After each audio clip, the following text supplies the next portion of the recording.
Келечектеги президентиме кайрылуу. Мен ишенгим келет келечектин баарына, каарысына, кыздарына, жашына, суктангым келет кереметтүү жерине, президентим деп сыймыктанган элиме. Мен ишенгим келет келечектин баарына, каарысына, баласына, жашына, үмүттөрүн президентим актасын, берсин урпактары батасын. Менин президентим чын жүрөктөн иштейт, менин президентим келечекке жетелейт, башты өйдө кармайт, оңолот биздин тагдыр. Менин президентим Жапаров Садыр.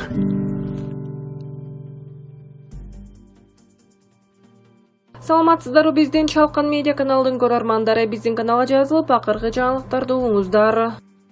Элдик лидер Садыр Жапаров Кара Суу элинин ак батасын алды. 6 январда Кыргыз Республикасынын президенттигине талапкер Садыр Жапаровдун үгүт керуени калкынын санынын көптүгү боюнча республикадагы райондордун сап башында турган Ош облусунун Кара Суу районуна барып, жергиликтүү эл менен жолугушту. Аба ырайынын катаалдыгына карабастан талапкердин шайлоо алдындагы платформасы менен таанышып, өздөрүнүн көйгөйлүү маселелерин айтууга келген көп улуттуу Кара Суу районунун 60 миңге жакын тургуну Садыр Жапаровду кызуу тосуп алышты. Алгач жолугушка келген элге Садыр Жапаровдун үгүт компаниясы тарабынан даярдалган улуу күрөш документалдуу тасмасы көрсөтүлдү. Бул тасмада Садыр Жапаровдун эл таламын талашып, чындык, акыйкаттык үчүн күрөшүү жана анын айынан бийликтин куугунтугуна кабылып камакка алынганы, ошол учурда жашоодогу эң баалуу адамдары ата-энесинен, уулунан айрылганы баяндалган. Тасма көпчүлүк элди таасирлентип, миңдеген эл көздөрүнө жаш алды. Андан соң эл алдына чыккан Садыр Жапаров чогулган элге ыраачылык айтып сөз сүйлөдү. Ал өз сөзүн шайлоо программасынан баштап, андан соң Кара Суу райондагы орчундуу маселелерге токтолуп, аларды чечүүнүн жолдорун айтты. Ошондой эле алдыда оор жана жоопкерчиликтүү милдет турганын, эңшерилген экономика, ордунан козголбой турган тышкы карыз, социалдык маселелер, тамырлап кеткен коррупция алдыга кадам таштоого чоң тоскоолдук жаратаарын кошумчалады. Мына ушул татаал сыноодо жаркын келечек курууга аракеттенип, мамлекетибиздин эркиндигине, элибиздин бакубат жашоосуна салым кошом деген ар бир жарандын өзү менен бирге сапарлаш болууга чакырык таштады. 30 жыл бою калктын казынасына суук колун салып, элдин энчиси менен эсепсиз байыган бир уч топтун катуу каршылыгы азыртан башталганын, булар менен күрөшүү чоң саясий эркти, бекемдикти талап кылаарын айткан Садыр Жапаров жалпы элге кайрылып, өзүнүн намына карата айтылып жаткан ар кандай каралоолорго, ушак айыңдарга ишенбесин өтүндү. Кайрылуудан соң чогулган эл менен талапкердин ортосунда диалог орун алып, эл арасынан суроолор, сунуштар арбын айтылды. Мүмкүнчүлүктүн жетишинче кенен жооп берүүгө аракеттенген талапкер кимдир бирөөнүн суроолорун жоопсуз же суроо берүүгө жетишпей калган болсо, интернет баракчалар аркылуу жооп берерин билдирди. Убактысынын тардыгына карабай жети дубаңды кыдырып эл менен жолугуп, жергиликтүүлөрдүн арыз армандарын жеринен угуп жатканын кубаттаган Кара Суу эли Садыр Жапаровго ийгилик каалап, алдыдагы шайлоодо жеңишке жетишине тилектештигин билдирди.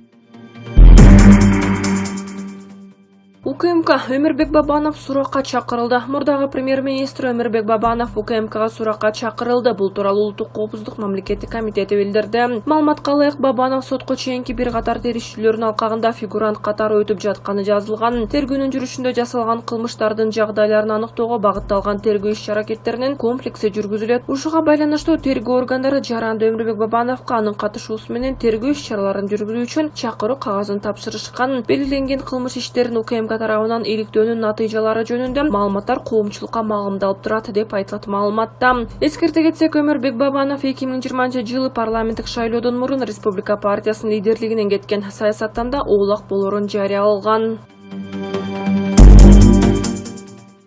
Адахан Мадумаров Аян телеканалын сатып алды. Президентке талапкер Адахан Мадумаров Аян телеканалын сатып алды. Бул тууралуу Репортер KG сайты өздүк булактарына таянып жазды. Аталган телеканалга директор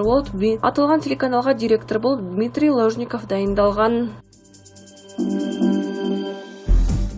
Абдил Сегизбаевке кылмыш иши козголду. Президентке талапкер Абдил Сегизбаев балдарына алимент төлөбөгөнү үчүн ага соттон чакыруу келген. Бул тууралуу кабар элге тез жетип, Казакстандын сотунан келген чакыруу кагазынын копиясы да тарап кеткен. Кээ бир социалдык баракчада активдүү отургандар бул тууралуу өзүнүн пикирин да жазууга жетишип калышты. Алсак, Мелисбек Саматов аттуу Facebooktун активдүү колдонуучусу чакыруу кагазы менен кошо өз пикирин жазып чыкты. Балдарын бага албай, алиментин төлөбөй качып жүргөн Абдил Сегизбаев президент болуп, Кыргыз элин кантип багам деп жатат. Ар кимди жамандап, элге сулуу чымчык болуп көрүнбөй, биринчи кезекте үй бүлөсүн карап албайбы? Үй бүлөсүнө жакшылык кылбаган 6 миллион кыргыз элине кантип жакшылык кылмак эле? Ошондуктан сулуу сөздөргө алданбай, реалдуу иштей турган адамды таандап алалы. Ал эми бул чакырык кагаздын чын башыгын аныктап, Абдил мырза өзү үн катышын күтө туралы.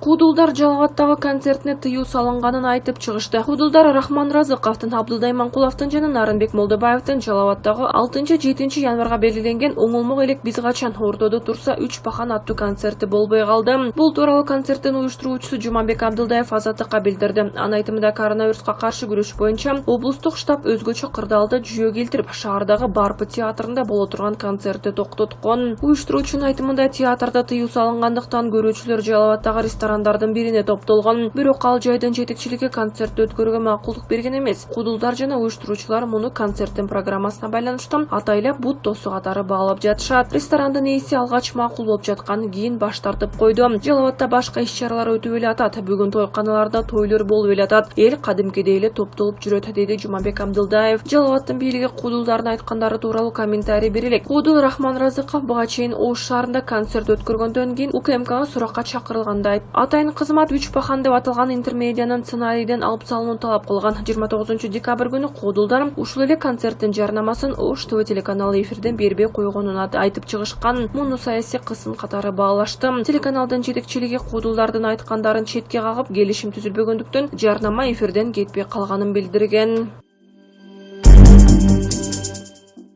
$600 000 пайда көргөн Финпол алдамчылыкка шектелген адамды кармады. Атайын кызмат шектүүнүн сүрөтүн жарыялап, кокус анын торуна иленгендер болсо, финансы полициясына тезинен кайрылууну же ишеним номерине чалууну өтүндү. Экономикалык кылмыштарга каршы күрөшүү кызматы өзгөчө ири өлчөмдөгү алдамчылыкка шектелип жаткан Дөөлөтбек Акимканов аттуу адамды кармады. Бул тууралуу Финполдун маалымат кызматы кабарлады. Билдирмеге караганда, ага карата сот Кыргызстандын жазык процесстик кодексинин ченемдерине ылайык жаза өтөө чарасын тандайт. Учурда ал ички иштер башкармалыгынын убактылык кармоочу жайына киргизилген. Тергөөдө белгилүү болгондой, шектөө буга чейин бир нече жолу алдамчылык кылган жана расмий документтерде жасалмалуу фактылар боюнча жоопкерчиликке тартылган деп айтылат маалыматта. Атайын кызмат шектүүнүн сүрөтүн жарыялап, кокус анын торуна иленгендер болсо, финансы полициясына тезинен кайрылууну же ишеним номерине чалууну өтүндү.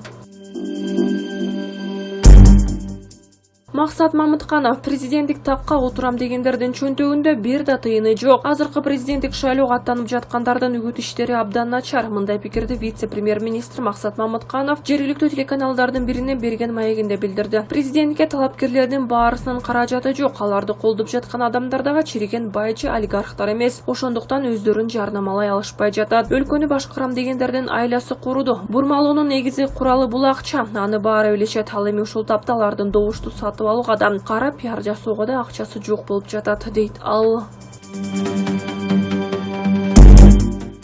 Өкмөт октябрь окуясында жаракат алгандарга жардам берилүүдө. 5-6 октябрдагы массалык башаламандык учурунда жаракат алган жарандардын баары өкмөттүн өзгөчө көзөмөлүндө. Бул тууралуу өкмөттүк аппарат маалымдады. Акалайк октябрь окуясында көзүнөн ажыраган 8 кишиге Туркиядан көз протези буйрутма кылынган. Бир адамдын көзүнө туркиялык дарыгерлердин жардамы менен татаал операция жасалат. Мындан тышкары октябрь окуясында түрдүү жаракат алган 22 адам учурда дарыланып жатат. Өткөн жылдын аягында бир адамдын көзүнүн протезин вице-премьер-министр Эльвира Сурабалдиева жеке бюджеттен төлөп берген. Анын тапшырмасы менен октябрь окуясына жабыркагандардын арыз дооматтарын кароочу атайын комиссия түзүлгөн. Комиссиянын саламаттык сактоо министринин орун басары Мадамин Каратаев жетектейт. 4 октябрдагы парламенттик шайлоонун жыйынтыгынан улам башталган нааразылык акциясы 5-6 октябрь күндөрү массалык тополоң менен коштолгон. Митингчилер президент жана парламент отурган имаратты УКМКны басып алышып, алактарда отурган бир катар саясатчыларды бошотушкан. Тополоңдо бир адам мерт болуп, 50дөн ашуун келечектеги президентиме кайрылуу.